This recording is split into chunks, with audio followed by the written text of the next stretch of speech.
안녕하십니까. 6월 1일 일요와이드 시작합니다. 자, 21대 대통령 선거가 이제 이틀 앞으로 다가왔습니다. 사전투표를 하신 분도 그리고 본 투표 날까지 아직 고민 중인 분들도 있으실 텐데요. 자, 선거 막판 판세와 남은 변수는 어떤 게 있을지 자세히 짚어보도록 하겠습니다. 자, 오늘은 배종찬 인사이트K 연구소장, 김종욱 민주당 선대위 언론특보, 윤주진 국민의힘 미디어특위 위원, 임승호 개혁신당 대변인과 함께하겠습니다. 어서 오십시오. 안녕하십니까. 예. 자, 선거 마지막 주말을 맞은 각 당 캠프 움직임부터 영상으로 보고 오시겠습니다. 한화 이글스가 옛날에 바닥을 기다가 원래 바닥을 기는 게 한화다 이래서 뭐 지면 또 당연히 원래 질 걸 졌지 이렇게 생각했는데 요새는 펄펄 난다면서요. 거기 21번 영구 결번 21번 이 티를 주셨는데 21대 대통령 되라는 뜻 아닙니까? 여러분이 1번을 찍어버리면 바로 괴물 방탕 통통 독재로 나가겠습니다. 그 열차 타고 나중에 정신병원에 강제 입원돼가 저한테 그때 면회 오십시오 그 소리 하지 마세요. 하면 된다. 하면 된다. 할 수 있다. 할 수 있다. 해보자. 해보자. 뭉치자. 뭉치자. 이기자. 이기자. 상권 분립이 무너지면은 대한민국의 민주주의가 무너지는 것입니다. 대한민국의 민주주의가 무너지면 대한민국의 모든 것이 무너지는 것입니다. 여러분, 이미 독재를 기도하고 있는 저 이재명 후보 나가 세우겠습니다. 저 제명한다고 달려들면은 저는 끝까지 싸울 겁니다. 말도 안 되는 저 독재에 저항하겠습니다.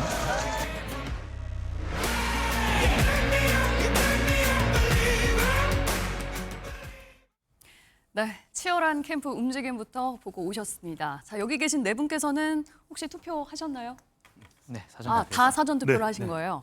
저도 사전 투표를 했거든요. 이번에 사전 투표가 뭐 역대 두 번째 높은 기록을 깨긴 했지만 하긴 했지만 뭐 투표율이 높게 나온 이유가 있었던 것 같습니다. 자, 이제 본선거가 얼마 남지 않았잖아요.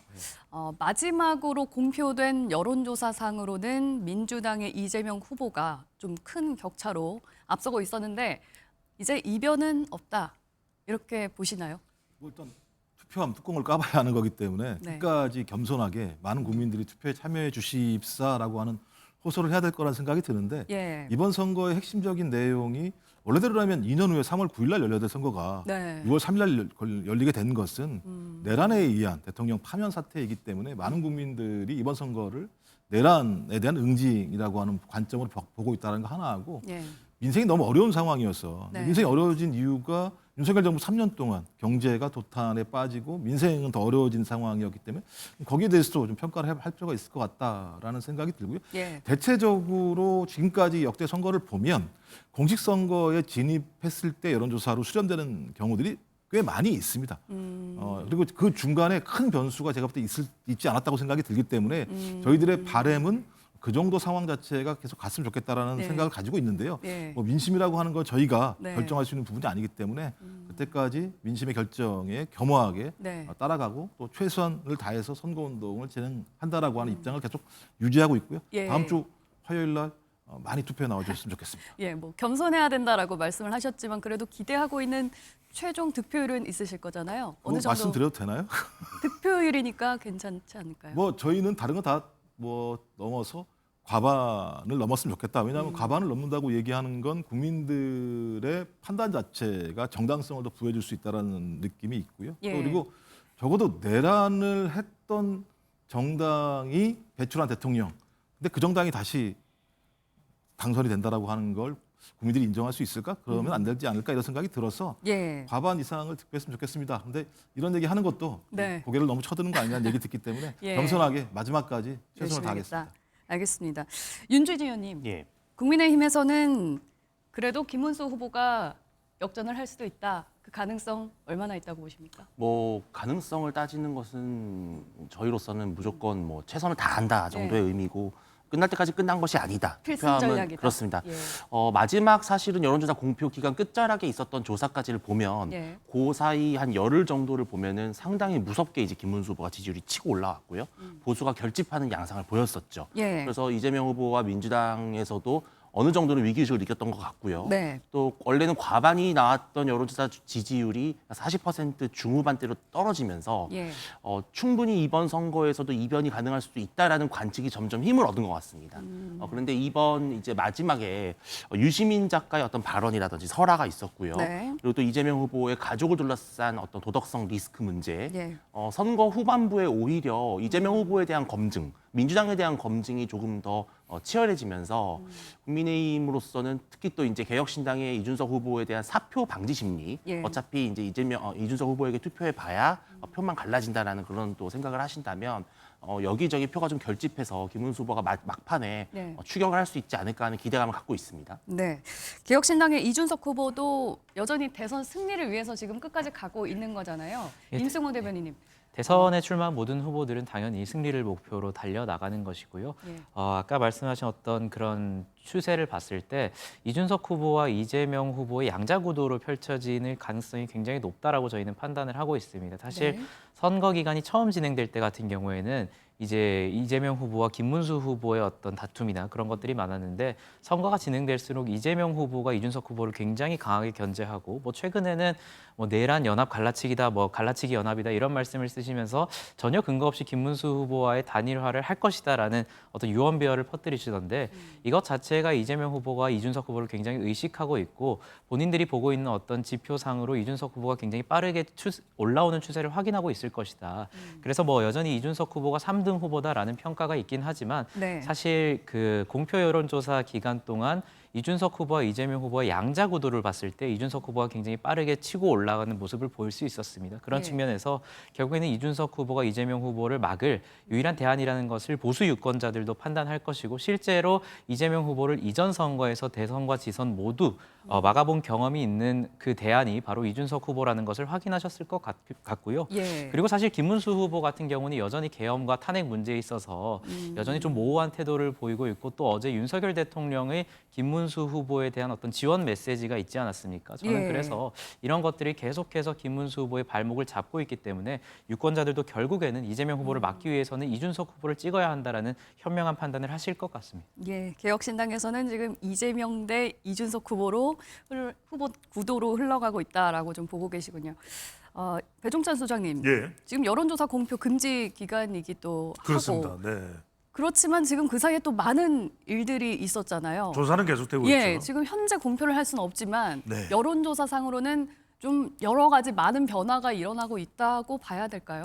그렇죠. 그 이야기를 하면 제가 큰일 납니다. 끌려갑니다. 네, 그래서 말씀을 드렸는데 그래서 움직일 수는 있다는 거죠. 그렇죠. 공표 금지 기간 중에는 당 관계자들의 표정을 살펴라. 예. 뭐 이런 이야기도 있기는 합니다만 대체로 이제 이전에 이 조사들의 대선 때의 추세를 보면은 공표 금지 기간 직전의 조사가 대선 결과 1위 후보자가 변한 적은 없었거든요. 예. 그래서 특별한 변수나 이벤트가 있어야 공표 금지 기간에 이제 판세가 네. 또 여론이 변할 수 있다는 얘기인데 뭐 오늘 내일이겠죠. 이제는 사전 투표는 끝나고 본 투표니까 네. 오늘 내일 어떤 특별한 이슈가 있는지 이 부분을 좀 집중적으로 봐야겠습니다. 예.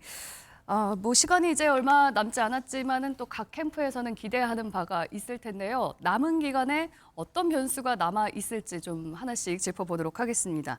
자, 대선 막판에 불거진 설화 리스크. 이 문제로 파장이 좀 커지고 있습니다. 개혁신당의 이준석 후보 3차 TV 토론에서 한 발언이 문제가 되는데요. 관련 영상부터 보고 오시겠습니다. 자식 이기는 부모 없다고 잘못 키운 제 잘못이죠. 그러나 그 댓글 표현을 과장 왜곡해서 그치 마치 성적 표현인 것처럼 이렇게 조작해서 국민을 수치스럽게 만들고 여성 혐오 발언을 국민 토론회 장에서 함부로 한 행위에 대해서는 엄정한 책임을 져야 될 것입니다. 이재명 후보 측에서 그 아드님의 발언으로 확인되고 있는 그 내용에 대해서 인정을 했다가 안 했다가 또 어디 가서 다른 얘기하고 이런 식으로 계속 국민들을 혼란스럽게 하고 있습니다. 그런데 우리 국민들께서 인터넷에서 범죄 일람표라고 검색만 해보셔도 계속 뜰 겁니다. 그 발언은 여러분께서 확인할 수 있는 거기 때문에 이재명 후보 민주당 측에서 손바닥으로 하늘을 가리려 하지 않았으면 좋겠다. 네, 임승호 대변인님께 먼저 개혁신당의 입장이 뭔지 좀 명확하게 듣고 얘기를 시작해 봐야 될 것 같은데요. 이른바 이준석 후보가 TV토론에서 했던 그 문제되는 발언에 대해서 이 후보가 사과를 하기는 했습니다. 그런데 사과를 하면서도 민주당 그리고 이재명 후보에 대해서 이제 맞고발로 절대 물러서지 않는 모습이거든요. 이거는 자신의 발언에 대한 잘못보다 이재명 후보 장남의 문제가 좀 더 크다. 이쪽에 방점이 찍혀 있다고 봐야 되나요?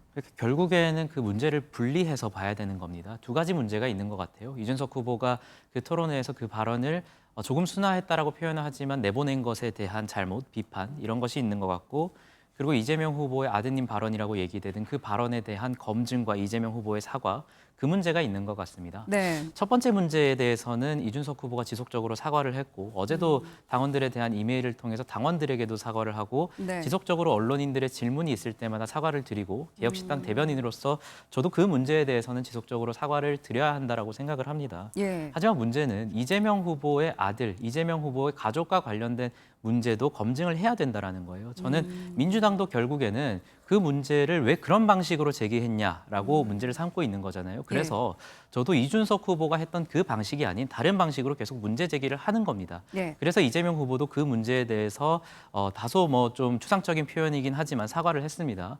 그런데 그 뒤에 붙는 것이 결국에는 이준석 후보가 어쨌든 왜곡과 조작을 했다라는 거예요. 왜곡과 조작을 했으면 왜 본인이 사과를 하죠? 왜곡하고 조작한 허위 정보인데 왜 본인이 사과를 한단 말입니까? 그래서 민주당이 이 문제에 대해서 투트랙으로 가져가려는 것 같아요. 말씀하신 거 보면 공소장에 범죄 일람표가 등장했음에도 불구하고 뭐 그게 약식 명령 확정이라서 그 발언이 사실인지 아닌지는 확인이 되지 않는다, 뭐 이런 식으로 발언하는 분들도 있거든요. 예. 약식 명령이 확정되면 확정 판결과 동일한 효력을 갖는 것이고 공소사 사실이 그대로 인정되는 겁니다. 예. 그럼에도 불구하고 계속해서 물타기를 하면서 이준석 후보에 대한 어떤 고발을 하겠다 이렇게 나오고 있고, 이준석 후보에 대한 제명을 언급했던 분도 있어요. 그러다가 또 분위기가 안 좋아지는 것 같으니까 제명을 공식적으로 민주당에서 추진하는 건 아니다, 뭐 이런 식으로 말씀하고 있거든요. 그렇다면 민주당 의원들한테 제명안 철회하라 하세요. 그러면 당론으로 제명안 반대하면 되는 것 아닙니까? 또 그런 식으로 편하게 정치하고 계십니다. 본인들이 분명히 그 제명, 징계에 대해서 띄워놓고 그것에 대해서 여론에 대해서 간을 보다가 분위기가 안 좋은 것 같으니까 또 철회하려는 모습을 보이고 있거든요. 그래서 예. 그런 태도를 봤을 때 명백하게 국민들의 어떤 비판의 시선이 어디로 향하고 있는지는 민주당과 이재명 후보 본인이 스스로 잘 알고 있는 것 같습니다. 예. 김종우 특보님.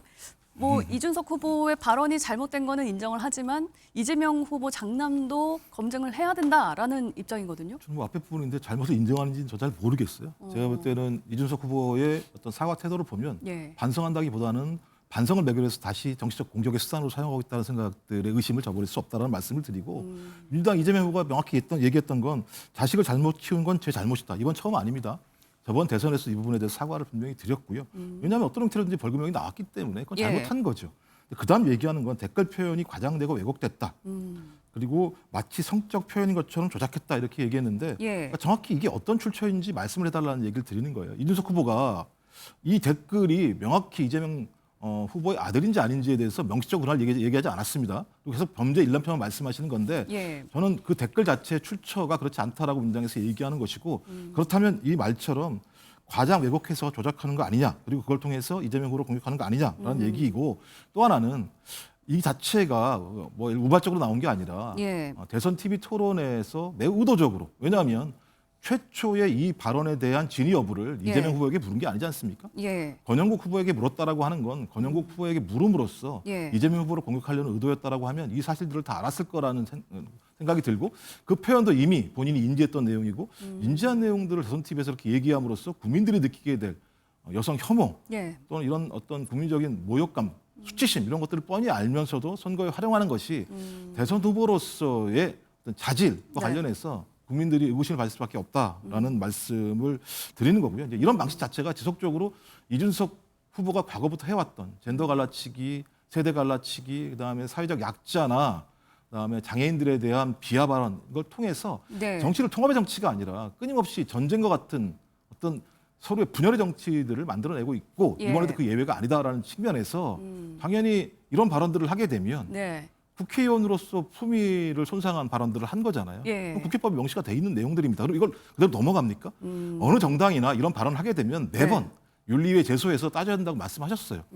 이준석 후보만 예외일 수 없는 거 아니겠습니까? 그래서 징계안을 제출했더니 갑자기 제명이 이렇게 얘기를 해요. 예. 징계 아닙니다. 아, 징계안과 제명은 또 다른 징계에서 얘기인가요? 나온 내용들을 밝혀야죠. 밝혀서 그 내용 자체가 제명에 해당한다면 예. 제명이라고 하는 내용들을 윤리위에서 올리겠죠. 국회에다가. 아. 근데 제명이라는 몇몇 의원들의 발언을 가지고 제명안을 올린 것처럼 말씀하신 징계안을 올린 거예요. 징계안을 예. 올리면 윤리위에서 그 내용들을 검토해서 네. 법률적 위반 사항 자체가 제명에 해당하는 것인지 아니면 뭐 예를 들면 일종의 징계에 해당하는 것인지에 대해서 판단해서 올리는 겁니다. 그럼 국회의원들의 3분의 2가 만약 징계안에 제명안으로 올라왔으면 표결을 통해서 3분의 2가 이상이 나오게 되면 제명이 되는 거고 그렇지 않으면 예. 안 되는 거예요. 그러면 민주당에서 이준석 후보의 징계안에 대해서는 동의를 한다. 이렇게 이걸 당연히 공식 말씀- 입장으로 보면 되나요? 아니 말씀하신 것처럼 이준석 후보가 본인이 발언한 거에 대해서 사죄한다고 국민에게 얘기를 한 거 아니겠습니까? 예. 그럼 본인 발언이 문제가 있다라고 얘기한 거잖아요. 근데 문제가 있다는 게 어떤 거겠습니까?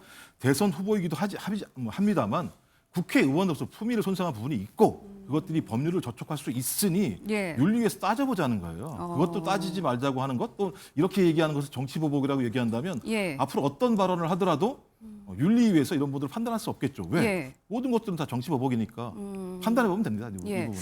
아까 민주당에서 예. 입장을 뭐 징계안에 대해서 명확하게 내라고 말씀을 하셨는데 제명을 그러니까, 요구하는 게 아니라 징계안에 대해서 동의를 한다라는 입장에 대해서 어떻게 그러니까 얘기하시겠습니까? 그것도 결국에는 말장난인 게 지금 일개 어떤 뭐 의원의 개별적인 의견이다라고 말씀을 하시지만 제명을 말씀하신 분이 김민석 공동선대위원장입니다. 예. 선대위원장의 발언은 결국 캠프이고 이재명 후보의 발언이라고밖에 볼 수 없어요. 네. 그렇게 해서 본인이 이미 제명에 대해서 언급한 것이 분명히 나와 있음에도 불구하고 그것은 분명히 제명이라고 해석될 수 있겠죠. 그래서 저는 징계 아니든 제명 아니든 예. 뭐 해보려면 해보라는 입장입니다. 사실 뭐 저희가 3석밖에 안 되는 정당이기 때문에 뭐 민주당이 거대 권력을 가지고 있으니 진행해 보셨으면 좋겠다. 그런데 제가 말씀드리는 것은 왜 징계안을 하냐 이런 것보다도 왜 그것을 간을 보다가 결국에는 또 철회하려는 듯한 그런 발언을 하는지가 이해가 안 된다는 겁니다. 분명히 그 징계안 같은 경우에는 민주당 의원들의 이름이 들어가 있고 뭐 다른 당의 의원이다라고 말씀을 하시고 계시지만 결국에는 민주당과 유사한 생각을 가지고 있는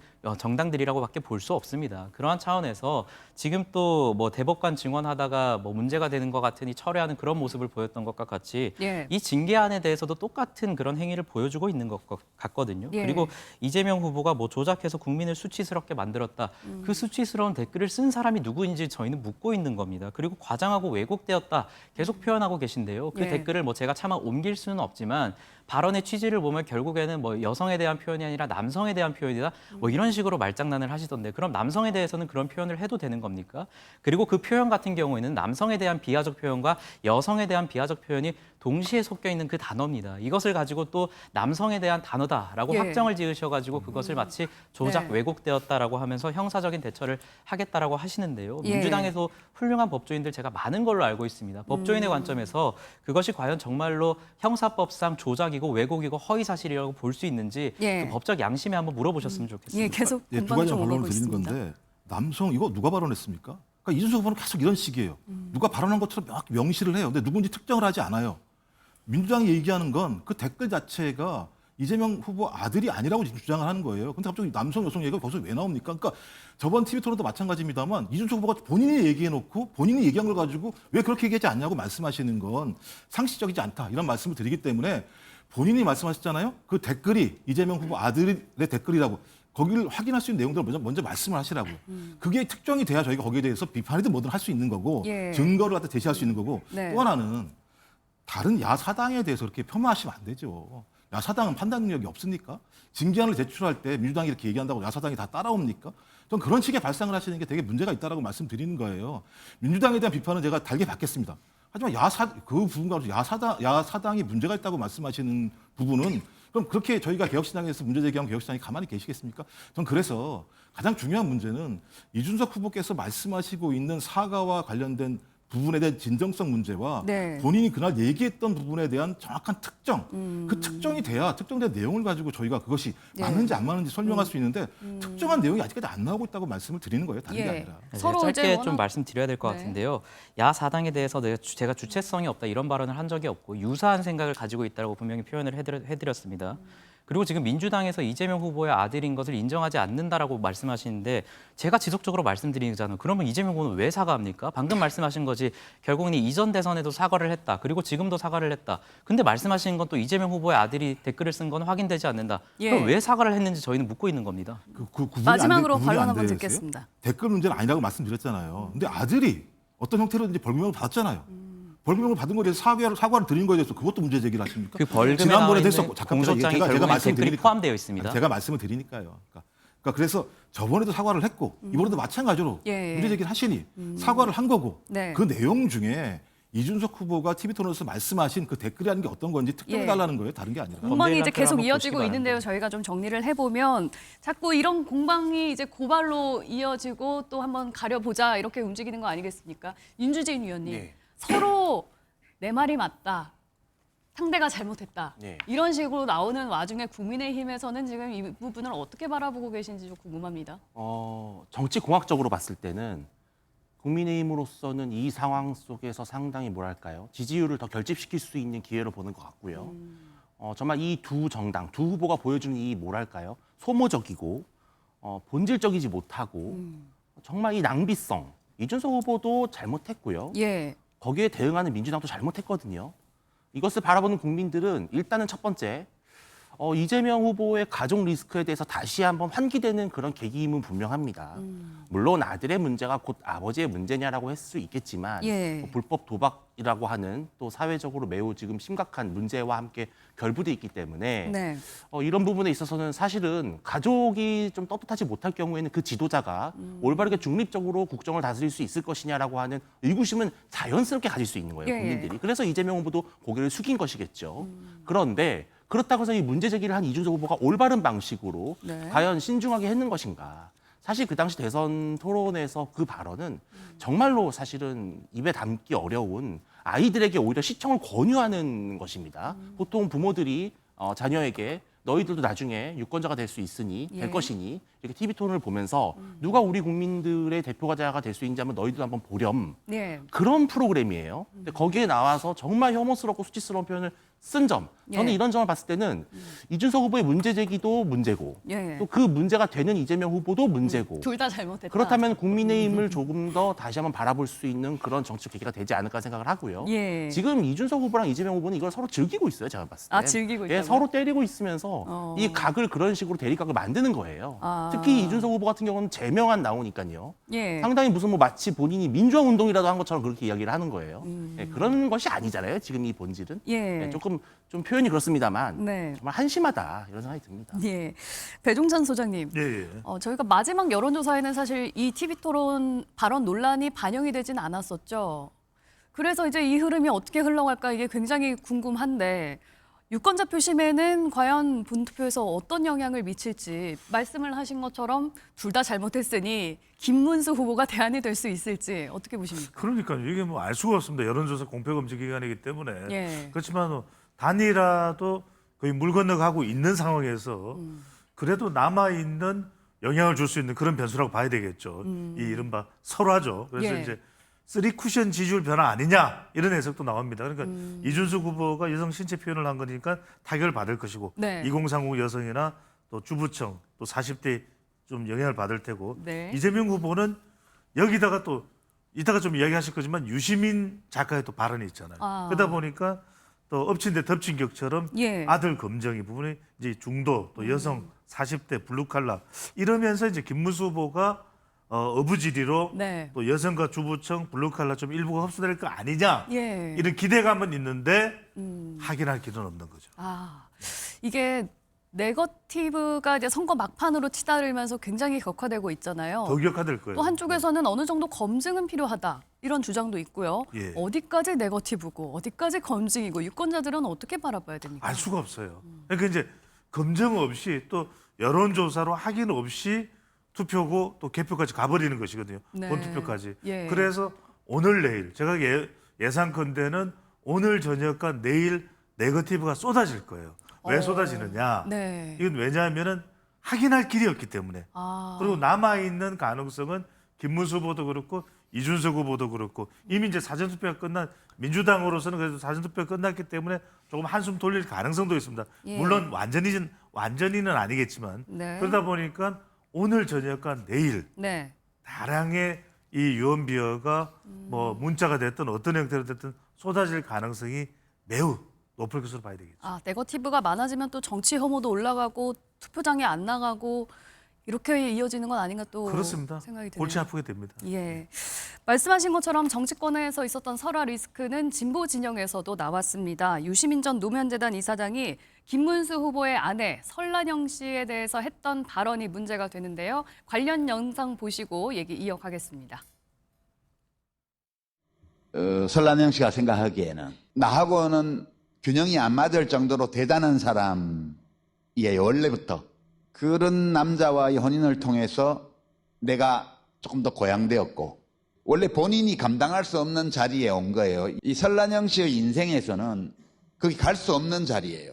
그래서 이 사람이 지금 이렇게 발이 공중에 떠 있어요. 그러니까 이제 영부인이 될 수도 있는 거예요. 그러니까 제정신이 아니다. 우선 표현이 좀 거칠었던 거? 그건 제가 잘못한 것 같아요. 근데 뭐 제정신이 아니다 이런 표현은 사실 그 그냥 우리가 보통 입에 붙은 말로 좀 하는 표현이긴 한데 좀 이제 더 점잖고 또 정확한 표현을 썼더라면 예, 그런 비난을 그렇게 많이 받지는 않지 않았을까 하는 생각 좀 해요. 그건 제가 잘못한 거고요. 제가 무슨 계급주의 뭐 무슨 여성 비하, 노동 비하 그렇게 말을 하지 않았어요. 하지도 않았고 그런 취지로 말한 것도 아니고. 제가 이렇게 제 아내가 자랑스럽습니다 하고 왔어요. 저는 돈을 벌어서 집에 갖다 준 적도 없는데 제 아내가 이런 무능하고 이상한 남편을 만나가지고 고생 많이 했는데 제 아내를 가지고 그렇게 말하는 거는 과연 그게 맞느냐. 저로서는 정말 정치라는 것이 그런 식으로 하는 것이 어떻게 정치냐. 그래서 정말 가슴이 매우 아픕니다. 저는 그래서 제 아내가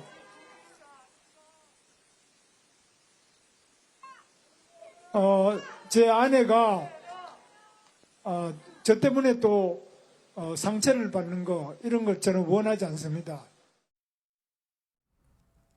네, 유시민 전 이사장이 설란영 씨를 향해서 뭐 공중에 떠 있다, 감당하기 어려운 자리에 올라갔다 이런 발언을 해서 여성 그리고 뭐 노동자 비하한 거 아니냐 여러 이제 비난들이 쏟아지고 있는데 유시민 전 이사장이 민주당 인사는 아니지만 민주당에서는 지금 경계령까지 내려졌습니다. 설화 경계령. 그만큼 민주당에는 이게 지금 악재가 될 수도 있다 이런 판단에서였을까요? 아니요, 지속적으로 민주당 같은 경우 뭐 예를 들면 여론조사 지표가 좀 잘 나올 때 예. 그것에 오버해서 얘기하는 것 관련해서도 캠프 차원에서 발언을 조심하라는 얘기가 나왔었고요. 그러니까 선거라고 얘기하는 것이 유권자들에게 우리 정당을 찍어달라고 말씀드리는 거기 때문에 어떤 형태로든지 그런 설화들의 문제가 발생하면 거기에 대한 입장들을 겸손하게 말씀을 드려야 되는 측면에서 말씀드리는데 말씀하셨던 것처럼 유시민 작가 같은 경우는 뭐 예. 민주당 당적을 갖고 있지도 않고 그다음에 지금 선거운동을 하고 있지도 않은 상황입니다. 그럼에도 불구하고 유시민 작가의 발언으로 인해서 상처받았을 많은 국민들이 좀 계실 수 있기 때문에 예. 그런 부분에 대해서 공식적으로는 부적절한 발언이었다라고 얘기하고 예. 유시민 작가 스스로는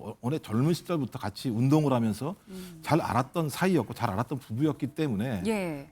설란영 여사가 아마 그런 생각을 가졌을 거라고 제가 지레짐작했다 이렇게 얘기를 합니다만 그렇다고 하더라도 예. 그 부분을 설란영 여사에게 물어본 내용이 아니기 때문에 저렇게 말씀하시는 건 설란영 여사의 발언을 갖다가 예를 들어 왜곡할 수도 있고 생각을 왜곡할 수도 있는 측면이 분명히 있어서 예. 부적절한 발언이라는 생각이 들고요. 뭐 그런 의미에서 저 발언에 대해서 뭐 여차여차에 대해 뭐 얘기할 이유는 하던 게 없을 거란 생각이 들어요. 그리고 말씀하셨던 것처럼 노동자들을 뭐 비하하거나 아니면 예. 학력을 비하하는 것은 과거에 보였던 구태적인 발상이고요. 예. 앞으로는 그렇지 않은 시대로 가야 된다 이런 생각이 들고 그런 의미에서 오히려 유시민 작가가 설란영 여사가 얘기했던 노조를 폄하하는 발언들에 대해서는 저는 비판할 수 있다는 생각이 들고 본인도 노조위원장 출신이신데 그러시면 되겠냐 정도의 비판은 좀 적절할 수 있다고 생각이 들지만 그것을 넘어서 예. 학력과 이렇게 비교하는 건 부적절한 발언이었고 그런 발언들에 대해서 조심해야 되고 민주당에서도 만약에 그런 유시민 작가의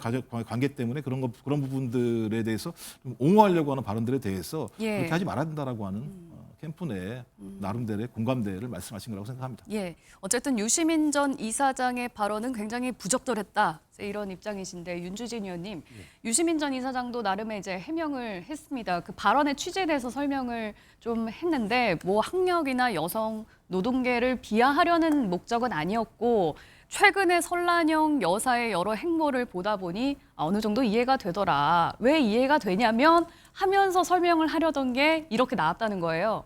표현은 좀 부적절했지만 취지는 그게 아니었다. 라면서 사과를 했는데 어떻게 설득력이 좀 있었다고 보십니까? 전혀 그렇게 보이지 않습니다. 결국 유시민 이사장이 사과 같지도 않은 사과지만 어쨌든 저 말씀을 하는 과정에서 결국에 하고 싶었던 말은 설란영 씨가 이성적으로 판단할 수 없다라는 점을 오히려 부각해 버렸어요. 마지막에 해명할 때.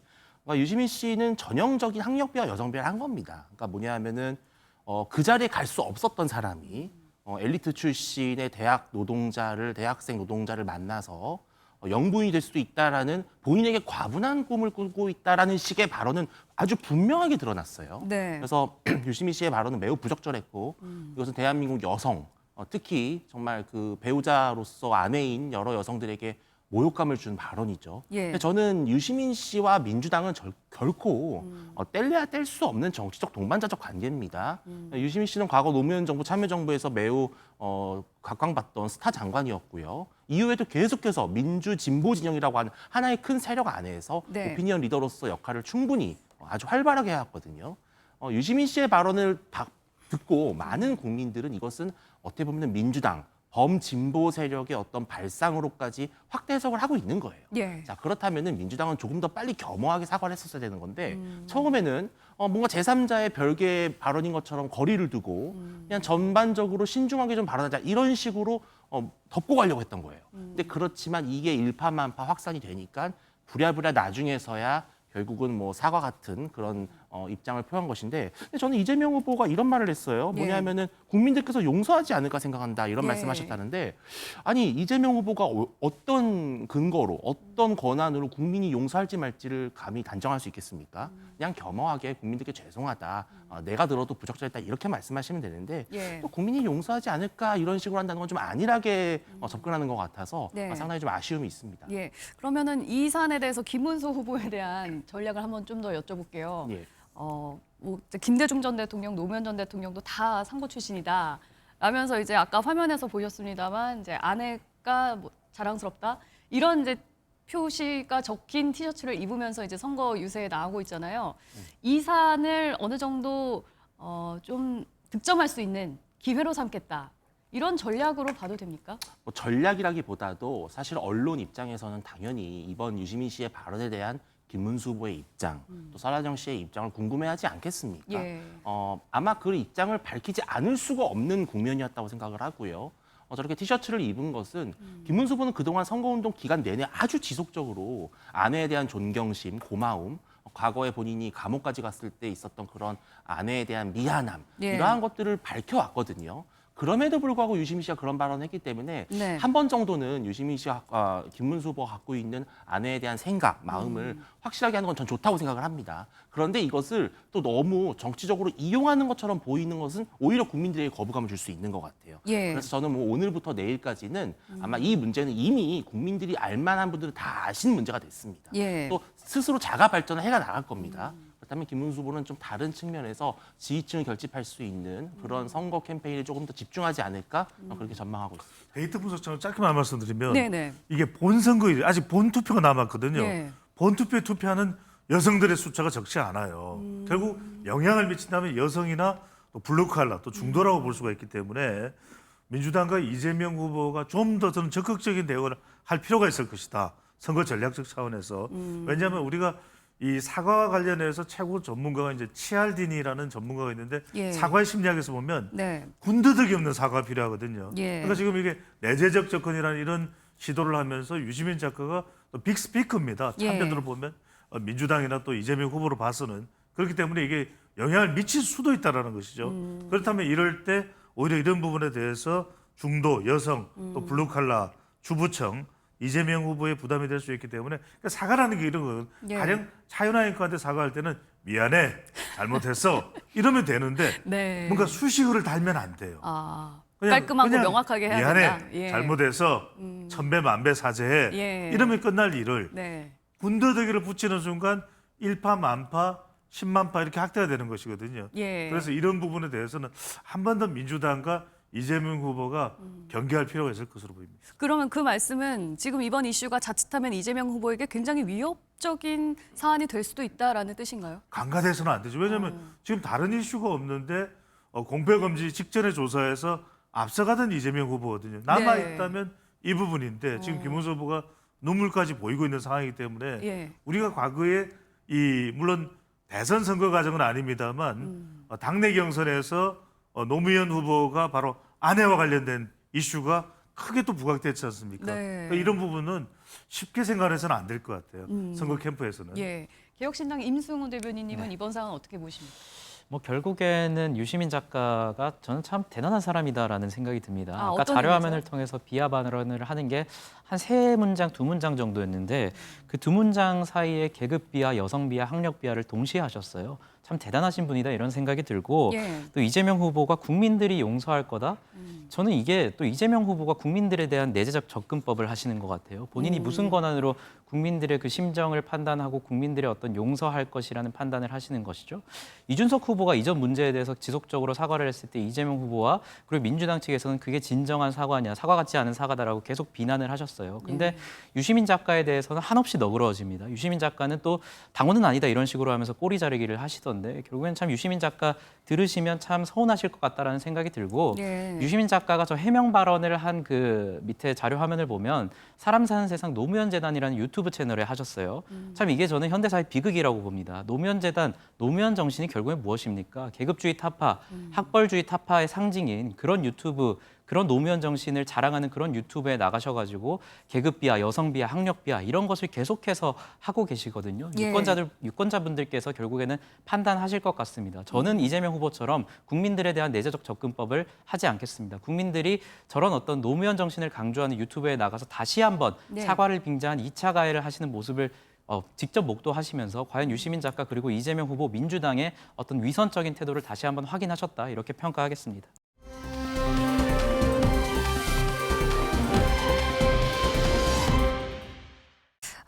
이런 가운데 또 다른 이슈도 한번 짚어보도록 하죠. 윤석열 전 대통령이 등장을 했습니다. 김문수 후보에게 힘을 몰아달라라는 내용의 호소문이 전광훈 목사가 주도하는 집회에서 대독 형식으로 공개가 되는데요. 자, 관련 영상부터 보고 오시겠습니다.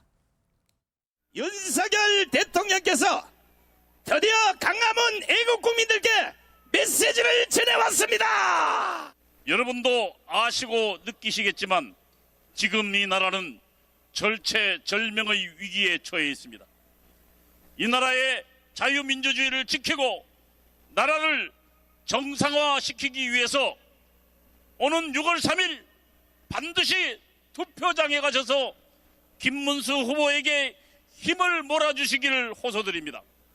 김문수 후보에게 투표하시면 김문수 후보가 대통령이 되고 이 나라의 자유와 미래를 지킬 수 있습니다. 지금 김문수에게 우리의 힘을 모으는 것만이 해답입니다. 우리는 승리할 수 있고 승리합니다.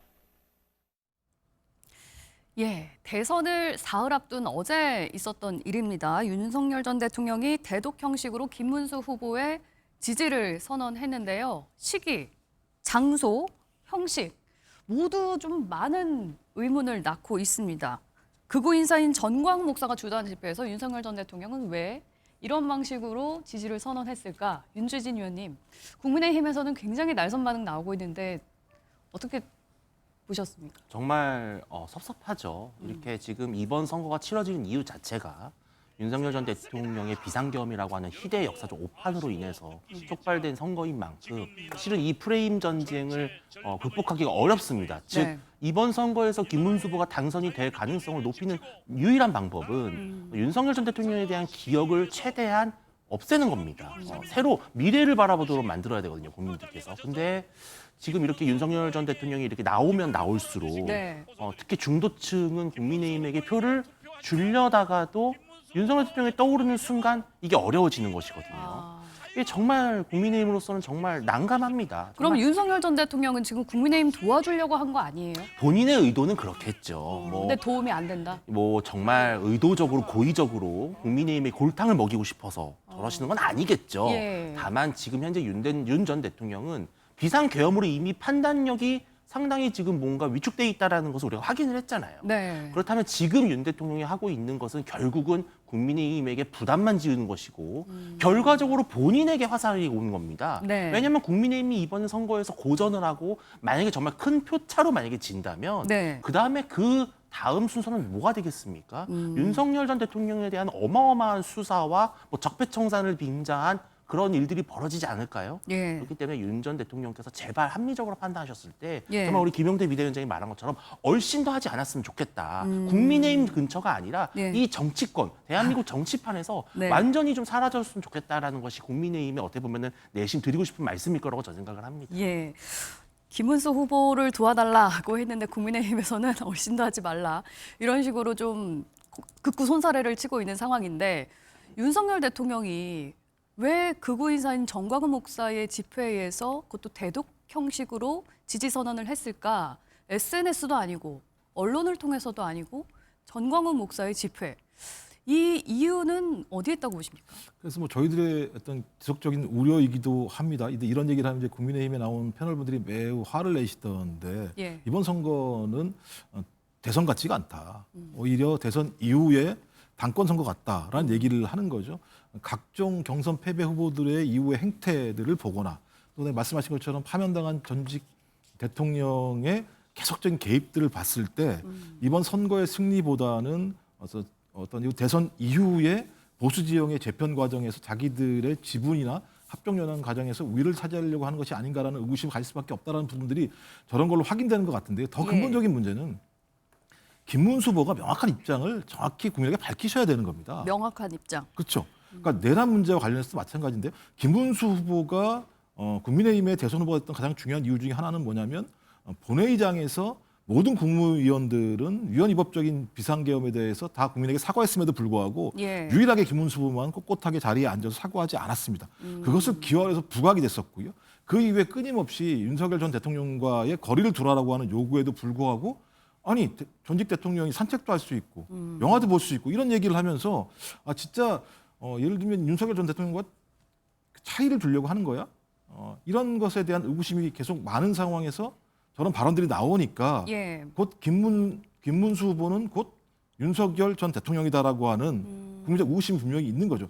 그래서 이 문제에 대한 정확한 예를 들면 입장들을 밝힐 필요가 있다. 예. 또 그 입장이 전제가 됐을 때 국민의힘이 얘기하는 또는 김용태 비대위원장이 얘기하는 부분들의 진정성을 가질 수 있다는 생각이 들고요. 또 하나는 이 문제가 계속 내란과 연결이 돼요. 연상이 돼요. 최근 생각을 해보십시오. 한덕수, 최상목, 이상민 이 세 사람에 대한 출국 금지 문제가 있었습니다. 그러면 국무위원들이 이후에 내란 문제와 연루가 있는 것이라고 하는 의혹들을 경찰이 확보했다고 볼 수 있는 지면들이 있는 거죠. 네. 비합폰 문제가 있었죠. 김건희 씨가 그 비합폰을 사용을 했습니다. 가질 수 없는데 근데 고위직과 통화했다는 얘기가 나오죠. 이러니까 국민의힘 과거에 12월 3일, 4일 날 비상계엄을 했을 때 추경호 원내대표의 행태, 국회로 국민의힘 의원들을 와라 예. 아니면 당사로 가라 이렇게 왔다 갔다 하면서 실제적으로 투표에 참여하지 못하게 했다는 의혹들 이런 것들이 많이 등장하기 때문에 네. 저런 발언 하나하나는 다시 내란의 문제를 국민들에게 환기시키는 효과가 분명히 있다. 좀 그렇다면 윤석열 전 대통령의 등장은 끊임없이 예. 국민의힘 선거운동의 악재가 될 뿐만 아니라 김문수 후보의 애매모호한 태도를 갖다가 더욱 확인할 수 있게 하는 내용들이기 때문에 네. 여기에 대한 명확한 입장을 갖다 밝히실 필요가 있을 것 같아요. 국민의힘에서는 그동안 윤석열 전 대통령에 대해서 탈당을 요구하기도 하고 꽤 거리두기를 하려고 애쓰고 있던 모습이었는데 이번 사안으로 그게 좀 물거품이 됐다고 해야 될까요? 임승호 대변인님, 아직도 네. 국민의힘과 윤석열 대통령은 완전히 결별한 상태는 아니다라고 보시나요? 뭐 저는 이재명 후보와 민주당이 만약 집권하게 되면 좋은 재질로 이제 윤석열 대통령에게 큰 공로패 하나 주셔야 되지 않을까 생각할 정도로 윤석열 대통령의 참 활약이 반어법적으로 정말 종횡무진이다 뭐 이런 평가를 드려야 될 것 같아요. 결국에는 방금 김종희 위원장이 말씀하신 대로 결국에는 후보가 이것에 대한 직접적인 입장을 내고 있지 않아요. 특히나 뭐 부정선거 관련 논란이라든지 아니면 계엄과 탄핵 문제에 대해서 김용태 비대위원장 같은 경우에는 굉장히 강경한 메시지를 내시고 이렇게 패널분께서 나오셔가지고 강경한 메시지를 내고 있지만 결국에는 김문수 후보 스스로 말을 했잖아요. 네. 나에게 당무 우선권이 있다. 결국엔 당무 우선권이 있다라는 것은 후보의 메시지가 결국 당의 메시지인 것입니다. 그리고 대통령 후보의 메시지인 것입니다. 그런 네. 측면에서 봤을 때 이 문제에 대해서 또다시 김문수 후보의 명확한 입장이 나오지 않고 있습니다. 계엄과 탄핵 문제 그리고 부정선거 논란과 관련해서도 명확한 입장이 나오지 않고 있어요. 이런 측면에서 봤을 때 결국에는 국민의힘이 왜 이재명 후보를 막을 대안이 될 수 없는지를 예. 국민들께서 지속적으로 확인을 하고 있습니다. 만약에 지금 이준석 후보와 이재명 후보의 양자 구도였으면 윤석열 대통령이 부정선거 영화 10번 관람하시고 지금 메시지 대독 이렇게 뭐 10만 번 메시지 대독하셔도 아무런 영향을 받지 않습니다. 왜? 네. 계엄과 탄핵 문제에 대해서 이준석 후보는 누구보다 빨리 그 문제를 입장을 정리하고 탄핵에 대해서도 일관적인 메시지를 내왔어요. 하지만 국민의힘은 지금 선거가 이틀 정도 남은 이 순간까지도 지금 윤석열 대통령의 그 손에 발목이 잡혀가지고 어떤 선거 캠페인을 펼치더라도 윤석열 대통령의 행동 한 번에 모든 것이 묻히는 상황이 되지 않았습니까? 그래서 많은 유권자들이 이 상황을 보면서 결국에는 이재명 후보를 막을 대안이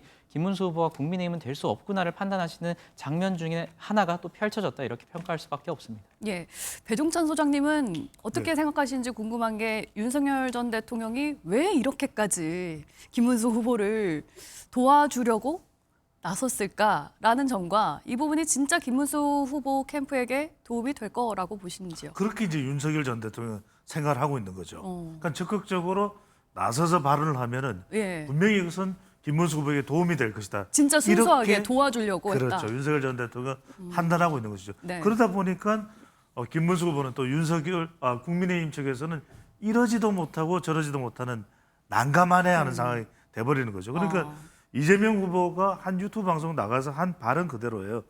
윤석열 전 대통령 냉정하게 보면 우리를 도와주는 것, 우리로서는 고마운 일. 예. 그러니까 윤주진 평론가도 지금 난감한 상황일 텐데, 그러니까 이제 윤 전 대통령의 경우는 보수층 결집은 될 거예요. 그런데 이렇게 되면 이제 중도층을 5% 흡수해야 되는 김문수 후보로서는 상당히 난감한 상황. 예. 이게 흡수가 차단되는데 문제는 뭐냐면 탄핵 찬성 유권자층이 훨씬 많잖아요. 네. 그럼 이들에 대한 거부감이 생길 수밖에 없는 것이고 결과적으로는 방금 전에 임승호 대변인도 이야기를 했지만은 이 단일화에도 걸림돌이 될 수밖에 없는 것이거든요. 만약에 그렇죠. 단일화 이슈가 아직 살아 있는 건가요? 아니 단일화에 대해서도 계속 지금 김문수 후보는 타진을 하고 있거든요. 그런데 이준석 후보 쪽에서는 이 단일화를 생각했다가도 잠깐 생각했다가도 윤석열 전 대통령 생각하면은 이 단일화가 매우 어려운 상황이 돼버리는 그런 또 이유도 될 수가 있는 것이죠. 예,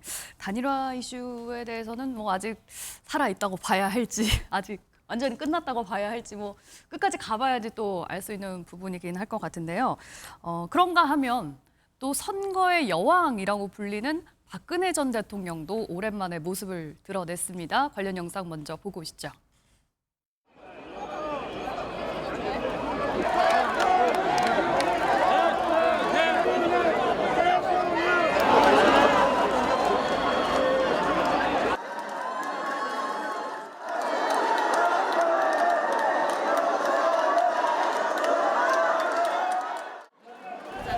마음이 짠하고 눈물이 좀 났어요.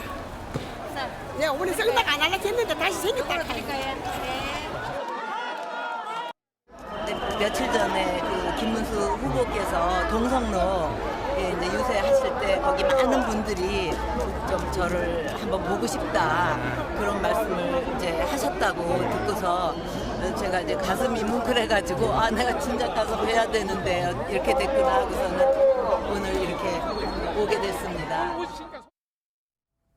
예, 박근혜 전 대통령이 직접적으로 뭐 김문수 후보를 지지하겠다 뭐 이런 직접적인 발언은 없었습니다만 사실상 저렇게 모습을 드러낸 것 자체가 김문수 후보를 지지한다라는 선언으로 받아들여야 되겠죠. 뭐 당연히 그렇습니다. 김문수라는 이름이 적힌 점퍼를 입은 다른 동료 이제 그 정치인들과 함께 네. 서문시장을 찾았고요. 서문시장이 어떤 곳입니까? 결국 대구 정치의 어떤 심장, 보수 정치의 심장이라 불리는 상징적인 곳이죠. 네.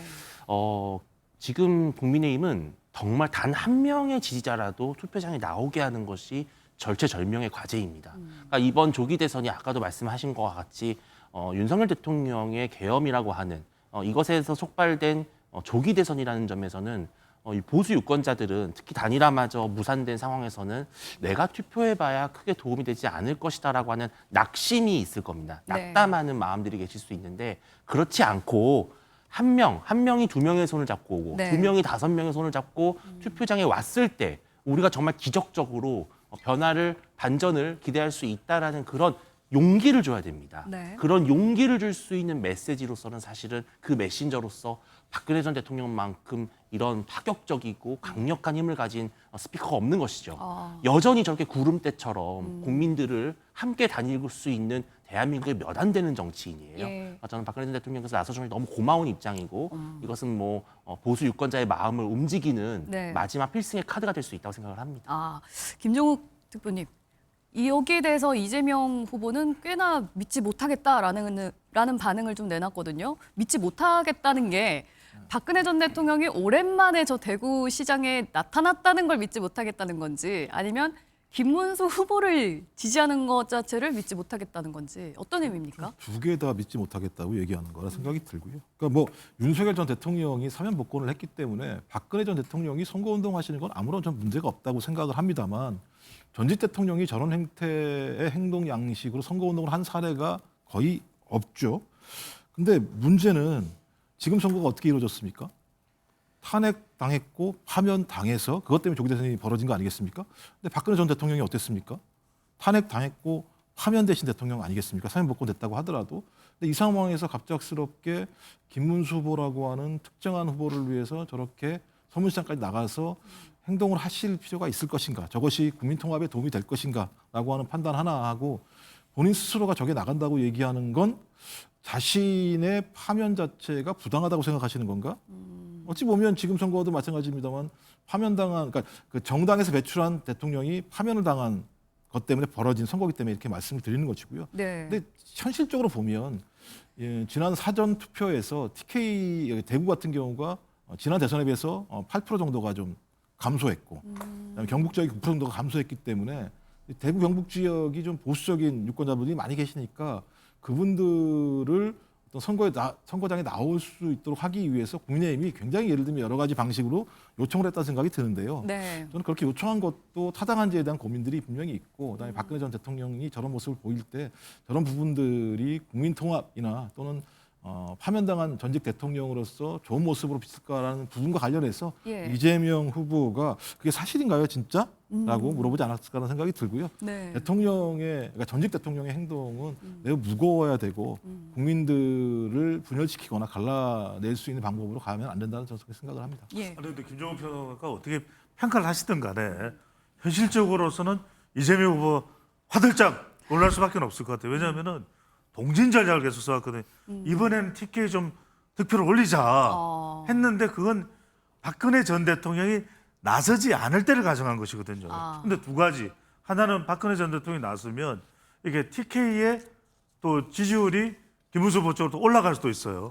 또 하나가 뭐냐면 아까도 이제 인터뷰에 나왔지만 시민 인터뷰에 나왔지만 서문시장 시민의 상인 인터뷰에 나왔지만 예. 본투표를 하겠다 이렇게 이야기하지 않습니까? 네. 투표하겠다는 이야기가 나온 거 본투표를 또 제고할 수가 있거든요. 예. 보수 성향의 유권자들이 많이 하겠다고 하는 본투표를 제고하는 효과. 그러다 보니까 이건 이재명 후보로서는 좀 TK 득표를 좀 끌어올리려고 했는데 네. 또 본투표에서 보수 성향의 유권자들이 나오는 것을 좀 차단하려고 했는데 그것에 또 정반대되는 그런 박근혜 효과가 나올 수도 있기 때문에 예. 화들짝 논란 배경으로 보입니다. 제가 잠깐 설명드리면 예. 그러니까 화들짝 놀란 건 네. 말씀하신 것 때문에 화들짝 놀란 게 아니라 제가 말씀드린 것 때문에 화들짝 놀랐다고 보는 게 맞는 것 같고요. 제가 왜 그러냐면 또 단일화 할 거다 계속 얘기를 하면 네. 또 이제 국민의힘 패널들 같은 경우는 뭐라고 얘기하냐면 화들짝 놀라서 그러는 거 아니냐 네. 이렇게 얘기를 하는데 단일화에 대해서 민주당이 계속 말씀드리는 건 뭐냐면 예. 단일화를 빨리 결정하지 않게 되면 두 후보를 선택하게 되는 국민들과 선택권을 제약받을 수밖에 없어요. 예. 선택권을 침해하는 건 참정권을 훼손하는 문제가 분명히 발생하기 때문에 네. 이 문제에 대해서 명쾌하게 말씀드려야 된다고 저희들은 계속 요구하는 건데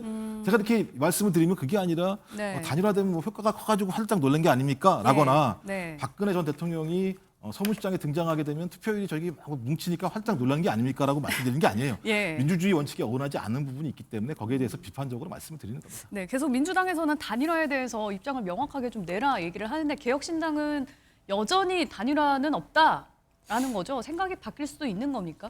저희가 명확한 입장을 낸 게 한 30번, 50번 되지 않을까요? 예. 국민의힘의 그 입장이 계속 뭐 바뀌거나 좀 강도가 달라지는 것 같은데 네. 저는 국민의힘을 좀 너무 고평가한 것 같습니다. 왜냐하면 제가 다른 방송에 사전투표 이전에 나가서 그래도 사전투표 투표함에 투표용지가 들어가면 단일화 논란이 당연히 국민의힘 측에서도 안 나올 것 같습니다라고 평가를 했는데 아직까지도 국민의힘 측에서는 단일화에 관해서 좀 희망적인 생각을 하고 계신 분들이 있는 것 같아요. 그래서 저는 왜 전략적으로 저런 행동을 하냐를 분석했을 때 국민의힘과 김문수 후보는 선거를 이길 생각이 딱히 없는 것 같습니다. 왜냐하면 박근혜 대통령의 저런 방문 같은 경우에도 정말 1등 전략을 썼다면 지금은 중도층과 청년층 그리고 수도권을 중심으로 표를 확산해야 되는 시기거든요. 방금 투표하지 않으려고 했던 한 분이 나갈 수도 있다 이렇게 말씀을 하셨지만 그 한 분이 나감과 동시에 2명이 투표를 하러 가지 않을 수도 있어요. 네. 결국에는 저 모습을 보고 김문수 후보의 이름은 보이지 않고 또 윤석열 대통령이 등장하구나 또 탄핵 강한 박근혜 대통령이 등장하는구나라는 것을 보면서 이재명 후보를 막아야 한다고 김문수 후보를 찍으려 했던 분도 투표장을 가지 않거나 아니면 투표장에 가서 이준석 후보나 이재명 후보를 선택하게 될 수도 있는 거거든요. 네. 그래서 그런 전략적 차원으로 봤을 때 사실 단일화 전략은 정말 말도 안 되는 전략인 것을 분명히 알고 있을 거예요. 지난 대선에서 당시 윤석열 후보와 당시 안철수 후보가 단일화한 이후에 이재명 후보와 민주당의 결집세가 굉장히 강해졌고 결국에는 그 격차가 굉장히 좁혀졌습니다. 그런 선례를 눈으로 확인했음에도 불구하고 사전투표 이후에도 단일화 논란이 나오는 것은 예. 국민의힘이 정상적 선거 전략을 세우지 못하고 있구나 이렇게 평가할 수밖에 없습니다. 예. 개혁신당에서는 단일화 안 하겠다, 30번, 50번 얘기했다라고 이제 선을 확실하게 그어주셨는데 국민의힘에서는 명확한 입장이 어떻다고 봐야 되나요? 안철수 전 당시 후보였죠. 윤석열 전 대통령이랑 단일할 때도 네. 단일 안 하겠다는 말 30번, 50번 정도 하셨던 것 같아요. 이게 또 바뀔 수도 있다. 30번, 여전히 여지를 50번, 열어놓으시는군요. 300번, 500번 말하는 게 중요한 게 아니고요. 예. 마지막까지 가는 것인데 저는 근데 이건 제 개인 의견을 전제하고 말씀을 드리는데요. 저는 지금 단일화를 원하는 것이 과연 국민의힘뿐일까라는 생각을 해요. 또 누가 있어요? 내가 이준석 후보도 마음속 어느 한켠에는 최종 단일화에 대한 생각을 아예 배제하지는 않을 겁니다. 개혁신당은 이렇게 말씀하실 수밖에 없어요. 당연히 완주할 것이라고 말씀하시죠. 예. 그러나 결국은 이준석 후보도 결국에는 보수의 본류인 국민의힘에 들어와야 되는 것이고 본인이 이번에 대선에서 당선될 가능성은 사실은 거의 0%에 가깝다고들 많이들 말씀을 하고 예. 그렇기 때문에 본인도 15% 이상을 달라 이런 말씀을 하는 거 아니겠어요? 그런데 언젠가는 하나 합쳐져야 될 운명인데 이번 기회가 아니면은 사실은 만약에 이번에 10%를 넘지 못하고 김문수 후보가 의외로 선전을 해서 이준석 후보의 존재감이 생각보다 별로였다라는 평가가 나오면요. 엄청난 정치적 타격이거든요. 마지막으로 단일화를 통해서 본인의 정치적 가치를 입증하는 것이 오히려 나을 수 있다는 판단을 저는 분명히 하고 있을 거라고 봅니다. 또 예. 제가 듣는 여러 가지 정보도 그러한 측면들이 좀 없지 않아 있습니다. 네. 그렇기 때문에 단일화는 물론 열려 있다. 그리고 마지막까지 할 수 있는 건 다 해본다. 이것이 선거입니다. 알겠습니다.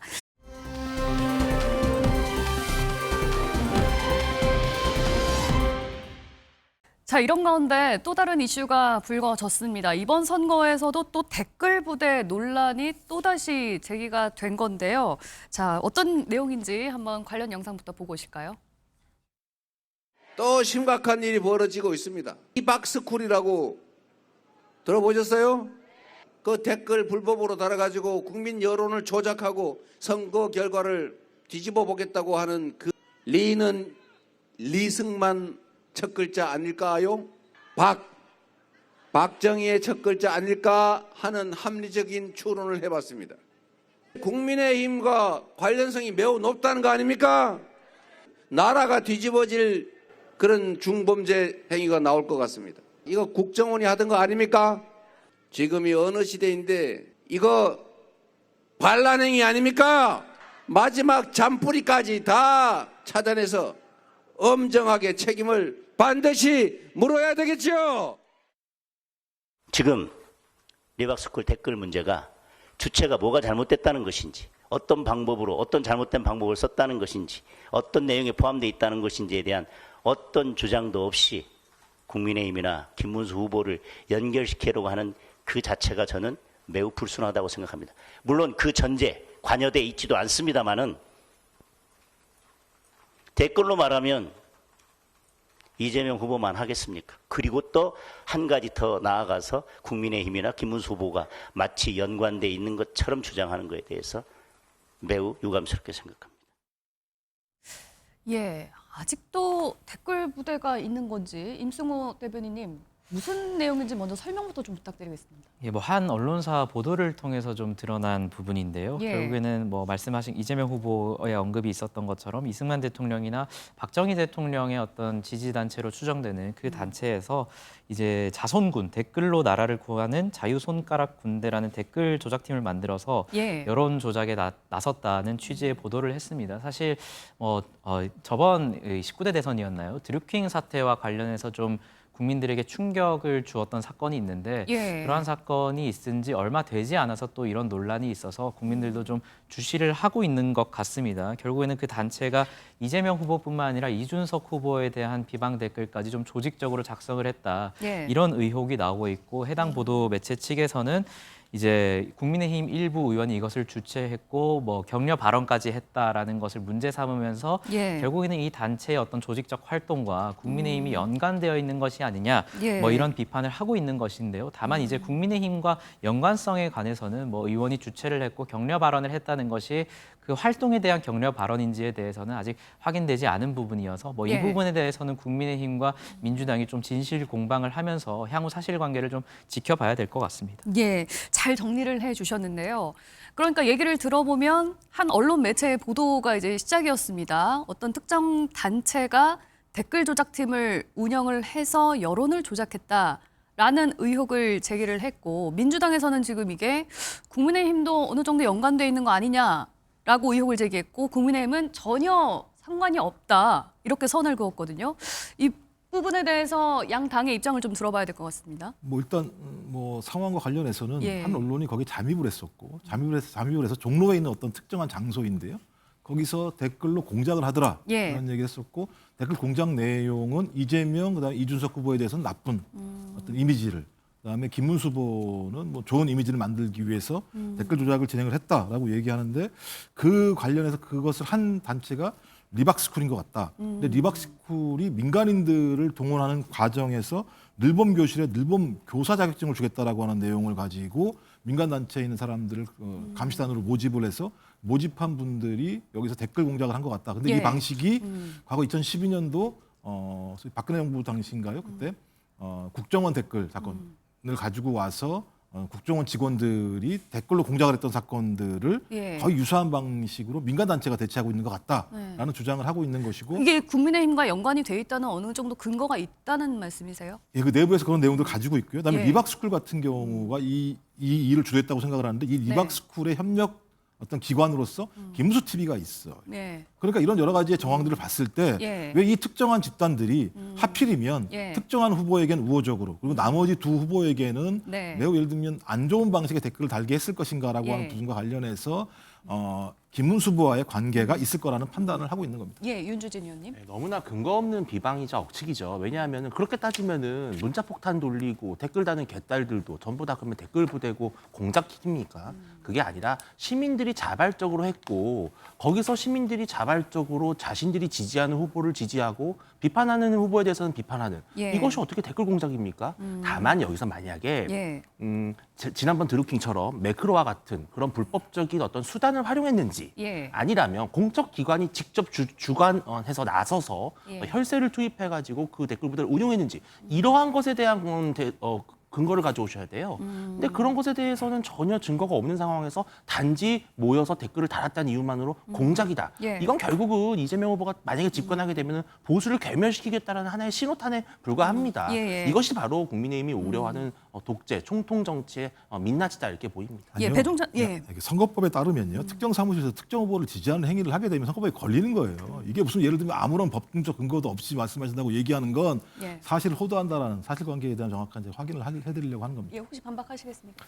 그렇다면 국민들이 함께 카톡방에서 누구를 지지하고 칭찬하고 비판하는 것도 전부 다 범죄입니까? 이게 바로 카톡 검열이라고 하는 민주당의 그 모습을 또 하나 보여주는 것입니다. 아니 그게 왜 카톡 검열입니까? 말도 안 되는 예를 들면 비교 방식이죠. 예. 저희가 언제 검열을 했습니까? 거기서 카톡에다가 그 올려가지고 특정 후보를 비방하려고 하는 예. 허위 사실을 갖다 유포하게 되면 선거법에 걸리는 거예요. 예, 저희가 시간이 없어서요.